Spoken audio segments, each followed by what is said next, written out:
السلام علیکم ناظرین، آپ دیکھ رہے ہیں P C World News. S S P Punjab highway patrol Faisalabad region Chaudhry Farooq Ahmad Hundal کی ہدایت پر پٹرولنگ پولیس فیصل آباد ریجن کے موبائل ایجوکیشن یونٹ کی جانب سے فیصل آباد کی مختلف گڈز ٹرانسپورٹ کمپنیوں کا دورہ۔ ہمارے نمائندہ خصوصی پاکستان غلام دستگیر کی تفصیلات کے مطابق ٹرک اڈہ جات پر ڈرائیور حضرات کو پٹرولنگ پولیس کی ہیلپ لائن 1124 کی اہمیت اور اس کے استعمال کے طریقہ کار کے متعلق مکمل طور پر بتایا گیا کہ کسی بھی ایمرجنسی یا حادثے کی صورت فوری طور پر پٹرولنگ پولیس کی ہیلپ لائن 1124 پر کال کر کے مدد لی جا سکتی ہے۔ اس دوران incharge mobile education unit sub inspector Rizwan Bhatti نے ڈرائیور حضرات کو لیکچر دیتے ہوئے دھند میں محفوظ ڈرائیونگ اور حادثات بچاؤ باری مفید معلومات بھی فراہم کی کہ ٹرکس کے پیچھے لائٹس درست حالت میں رکھیں اور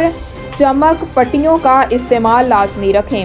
انتہائی بائیں لائن میں ٹرک چلائیں، تیز رفتاری مت کریں، دھند میں گاڑیوں کے درمیان مناسب فاصلہ رکھیں، فوگ لائٹس کا استعمال کریں، گاڑی کے شیشے اور کھڑکیوں کو صاف رکھیں، مناسب ہارن کا استعمال کریں تاکہ روڈ پر آپ کی موجودگی کا احساس رہے، ڈبل انڈیکیٹر کا استعمال کریں، سڑک پر لگی لائنوں سے رہنمائی حاصل کریں، غیر ضروری اوورٹیک مت کریں کے متعلق آگاہی فراہم کرنا ہے۔ آگاہی واک کے دوران ڈرائیور حضرات اور شہریوں میں آگاہی پمفلٹس بھی تقسیم کیے گئے۔